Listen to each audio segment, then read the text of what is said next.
5 আগস্টের পট পরিবর্তনের পর দেশের যে সকল খাতের রং বদলেছে তার মধ্যে উল্লেখযোগ্য অর্থ খাত। অন্তর্বর্তী সরকারের শুরু থেকেই এই খাতের সংস্কারে দেয়া হয়েছে একের পর এক আশ্বাস। শুরুতেই কোনো নতুন টাকা না ছাপানোর কথা বলা হলেও মাসের ব্যবধানে 22,500 কোটি টাকা ছাপিয়েছে বাংলাদেশ ব্যাংক। এরও প্রায় মাসখানেক পেরিয়ে শতাধিক পণ্যে ভ্যাট বৃদ্ধি করেছে অন্তর্বর্তী সরকার। ভ্যাট বৃদ্ধি নিয়ে আলোচনা সমালোচনা শেষ হতে না হতেই এবার পাওয়া যাচ্ছে নতুন সিদ্ধান্তের আভাস। বলা হচ্ছে উচ্চ মূল্যস্ফীতি নিয়ন্ত্রণে সুদ হার আরেক দফা বাড়াতে চাচ্ছে বাংলাদেশ ব্যাংক।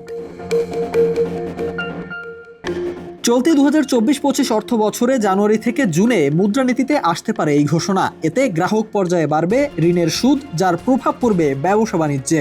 কেন্দ্রীয় ব্যাংক সূত্র বলছে রেপো সুদ হার 10% থেকে বাড়িয়ে 10.50% করা হতে পারে। তবে সরকারি কর্মকর্তা ও ব্যাংকারদের ঋণে থাকবে না এর কোনো প্রভাব। এদিকে সরকারি কর্মচারীদের গ্রেড অনুযায়ী 20% পর্যন্ত মহার্ঘ ভাতা দেওয়ার সিদ্ধান্ত নিয়েছে সরকার। উচ্চ মূল্যস্ফীতি থাকলেও ভ্যাট বৃদ্ধির ফলে এ নিয়ে শঙ্কা প্রকাশ করেছে খাত সংশ্লিষ্টরা। এরই মাঝে সুদ হার বৃদ্ধি পেলে তা দেশের ব্যবসা বাণিজ্যে কী ধরনের প্রভাব ফেলবে তা নিয়েও রয়েছে উদ্বেগ।